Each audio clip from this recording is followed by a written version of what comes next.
сархати хабарҳо. мансабдори рус дар як меҳмонхонаи Донецк захмӣ шудааст. Узбекистон ба Афғонистон ёрии башардӯстона фиристод. қирғизистониҳоро ба кор дар Мариупол даъват мекунанд.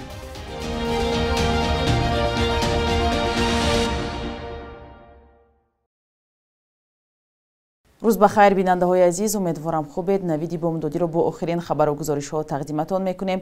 имрӯз 23 декабр аст. барномаро аз хабари дигар оғоз мекунем. ҳамин лаҳзаҳо президенти Эмомалӣ Раҳмон дар ҷаласаи муштараки ҳарду палатаи парлумон барномаи кори ҳукумат дар соли ояндаро шарҳ медиҳад. маъмулан дар ин паёмҳо президент аз рушду пешравӣ, мушкилот ва масоили ҳалталаб дар ҳама бахшҳо суҳбат мекунад. дар ин рӯз шабакаи телевизионҳои давлатӣ ин ҷаласаро мустақим нишон медиҳанд ва ҳамчунин дар пайи ироаи паёми солонаи президент телевизионҳои расмии русҳо ин мавзӯъро инъикос карда гурӯҳҳои вижа барои фаҳмондадиҳии нуқтаҳои он таъсис дода мешавад. ҳамкорони мо низ ин мавзӯъро пайгирӣ доранд ва давоми рӯз гузоришро ҳатман тамошо кунед. раиси собиқи Роскосмос Дмитрий Рогозин, ки ҳоло дар Донбасс аст ва дар ҷанги зидди Украина иштирок дорад, шоми 21 декабр захмӣ ва дар бемористон бистарӣ шудааст. дар ин бора хабаргузории русии ТАСС бо такя ба ёвари Рогозин иттилоъ додааст. ӯ гуфтааст, меҳмонхонаро дар канори Донецк тирборон карданд. дар он ҷо як гурӯҳ мушовирони низомӣ бо раҳбарии Дмитрий Рогозин буданд. аз пушт захм бардошт, дар шифохона аст. худи Рогозин дар телеграм навишт, ки ин як ҷаласаи корӣ ва дар доираи маҳдуду дар фазои ором буд.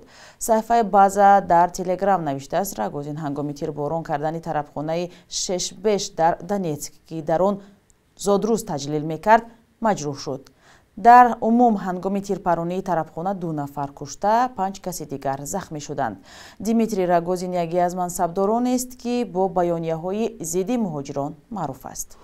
ӯзбекистон ба Афғонистон 9 мошини борбар кӯмаки башардӯстона ирсол кард. ин кӯмакҳо рӯзи 22 декабр марзи Ӯзбекистонро бо Афғонистон аз вилояти Термиз убур карда ба шаҳри ҳайратони Афғонистон расиданд. кӯмакҳои мазкур дар ҳузури мақомоти афғонистонӣ ба ҷониби Афғонистон супурда мешавад. пештар аз ин дар моҳи сентябри соли 2022 Ӯзбекистон ба Афғонистон кӯмаки башардӯстона ирсол карда буд. дар гузашта Ӯзбекистон ба Афғонистон чанд маротибаи дигар низ кӯмак кардааст. як ҷавони тоҷик, ки мегӯяд дар замони донишҷӯӣ ба ризокорӣ ё волонтёрӣ машғул шуда буд, чанд сол ба ниёзмандон кӯмак мекард, аз ин роҳ соҳиби ҷойи кор шуд. ин ҷавони 23 сола, ки аз деҳае ба шаҳр омада буд, мегӯяд кори волонтёрӣ роҳашро барои пайдо кардани кору амалӣ кардани орзуҳояш боз кард. абдусамад ҷавононро ба сафи ихтиёриён ва ё волонтёрон даъват мекунад. худаш аз ҳамин роҳ соҳиби ҷойи кор шуд. мегӯяд сарнавишти як хонаводаи ниёзманд ӯро ба сафи ихтиёриён пайваст. баъд аз 2.5 соли волонтёрӣ ӯро дар созмони ҷамъиятии пешрафт ба кор гирифтанд. шояд мо ҳамин хеле фикр мекунем ки охирон умеди ҳамон оила мо бошем. акнун ӯ масъулияти омӯзиш ва кӯмак ба хонаводаҳои ниёзмандро ба дӯш дорад. мегӯяд нақши ихтиёриён дар кӯмаку дастгирӣ ба ниёзмандон муҳим аст. ҳар ҳисоботе ки як шахси волонтёр мекунад, барои ӯ яъне чеҳраи ҳамон оиларо дар назди сарпараст, дар назди роҳбари ташкилот худи волонтёр аст, ки волонтёр метавонад оиларо муаррифӣ кунад, ки вай чӣ камбудӣ дорад, чӣ мушкилиашон аст, мушкили асосиро мегӯяд, мушкилие ки баъдан мо метавонем онро бартараф намоем. абдусамад замоне ки барои таҳсил аз ёвон ба Душанбе омад, ба сафи ихтиёриён пайваст. худаш мегӯяд интихобаш дуруст буд ва барои кору зиндагии баъдияш роҳро ҳамвор кард. волонтёрӣ ин коре ҳаст, ки ҳиссиёти шахсро бедор мекунад, шахсро ҷаҳондида мекунад. ӯ хатм кардаи донишкадаи санъати тасвирӣ ва дизайни Тоҷикистон аст, аммо аз рӯи ихтисос кор намекунад. вале дилбастагӣ ба пешаи ҳозираш ва қаноатмандии ниёзмандон ба ӯ нерӯ медиҳад. дар тамоми ҷо вақте ки мо меравем, аз суҳбати самимӣ, аз ҳамон яъне ҳамдарди касе будан, аллакай вай фикр мекунад, ки ин чӣ гуна волонтёр аст, яъне моро халқ баҳо медиҳанд. бисёре аз ихтиёриён бештар барои ризои дили худ ва ё арзишҳову боварҳои динияшон ба ҷомеа хидмат мекунанд. дар Тоҷикистон ҳаракати ихтиёриён нисбатан нав аст. дар ҳоле ки садҳо ҷавони тоҷик баъди хатми донишгоҳ ҷойи кор надоранд ва ё ба муҳоҷират мераванд, абдусамад ва дӯстонаш бовар доранд, аз ин роҳ метавон ҷойи кор ёфту ба ҳадафу орзуҳои худ расид.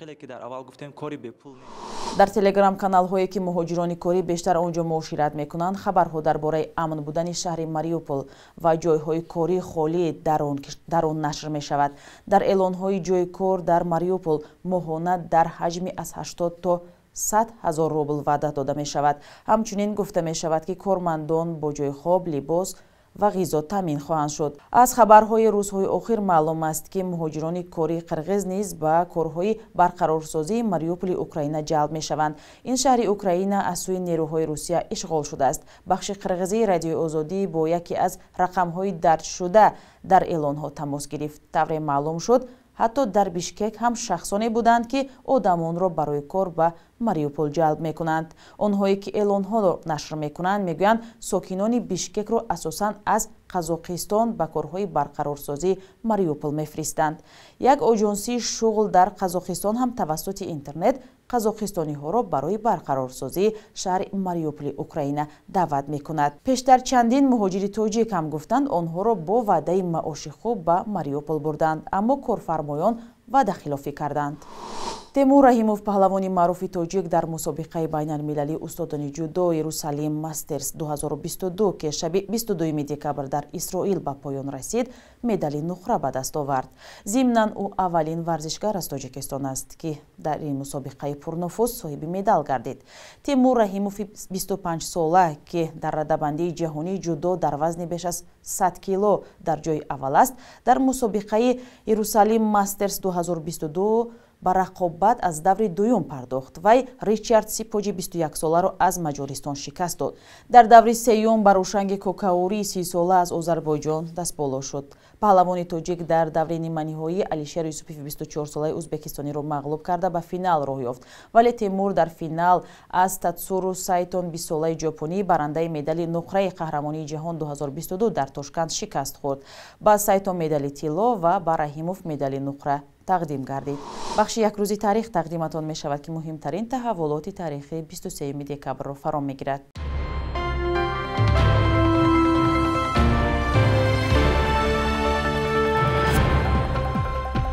23 декабри соли 2011 додгоҳе дар Тоҷикистон 53 нафарро дар даст доштан дар нахустин таркиши худкушона дар хоки ин кишвар гунаҳгор номида 5 нафари онҳоро ба ҳабси якумрӣ маҳкум кард. аксари онҳо сокинони ноҳияи Старафшани вилояти Суғд буданд. Додгоҳ гуфт ки 3 сентябри соли 2010 автомобили ГАЗ 2104 ки маводи тарканда дошт ба саҳни бинои полис ворид шуда худро тарконид. Нахуст масъулияти ҳамларо як гурӯҳи мазҳабии ҷамоати Ансоруллоҳ ба ӯҳда гирифт. Баъдан мақомот ин ҳодисаро кори дасти Ҳаракати Исломии Ӯзбекистон номиданд.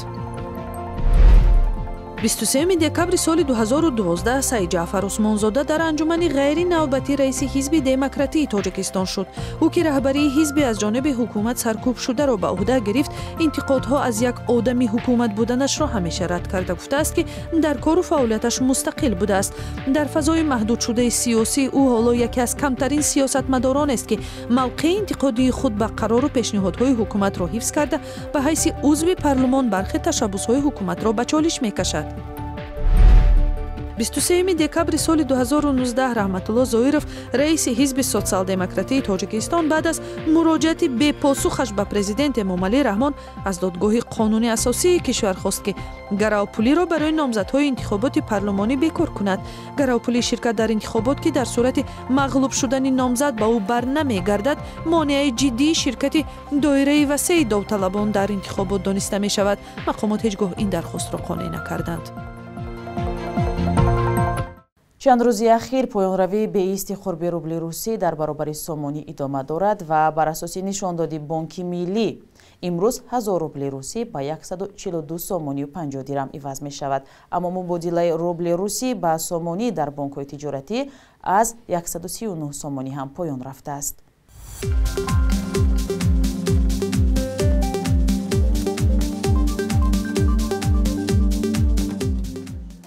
бинандаҳои азиз, шумо навиди бомдодиро тамошо кардед. навиштани назару пешниҳодҳои худро ба мо фаромӯш накунед. то суҳбатҳои баъдӣ дар ҳамин барнома хайр, худоёру мададгор.